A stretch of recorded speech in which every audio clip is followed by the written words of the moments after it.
Levitico 17. Sinabi ni Yahweh kay Moises, sabihin mo kay Aaron sa kanyang mga anak at sa lahat ng Israelita, ito ang iniuutos ko, ang sinumang Israelita na magpapatay ng toro, tupa o kambing sa loob o labas man ng kampo nang hindi dinadala sa pintuan ng toldang tipanan upang ihandog sa akin ay nagkakasala dahil sa dugong pinadanak niya. Dapat siyang itiwalag sa sambayanan.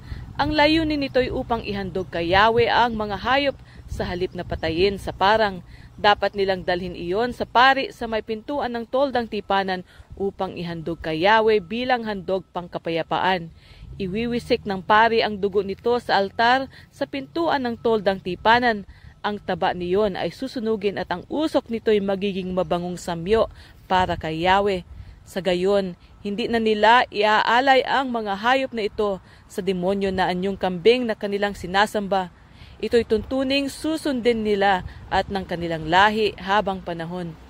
Sabihin mo sa kanila na sinumang Israelita o dayuhang kasama nila ang magsunog ng handog na hindi dinadala sa may pintuan ng toldang tipanan upang ihandog sa akin ay ititiwalag sa sambayanan.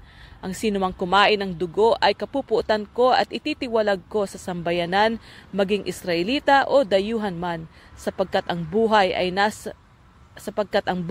nasa dugo at iniuutos ko na dapat ihandog iyon sa altar bilang pantubos sa inyong buhay. Kaya nga, hindi ito dapat kainin ni numan maging siya Israelita o dayuhan man. At kapag ang sinuman sa inyo, maging Israelita o dayuhan ay humuli ng hayop o ibong makakain, dapat niyang itapon ang dugo niyon at tabunan ng lupa, sapagkat ang buhay ng bawat hayop ay nasa dugo, kaya huwag kayong kakain ng dugo. Ang sinumang lumabag dito'y ititiwalag sa sambayanan.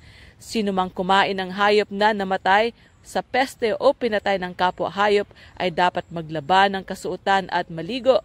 Hanggang gabi siya'y ituturing na marumi. Kung hindi niya gagawin iyon, siya'y mananagot.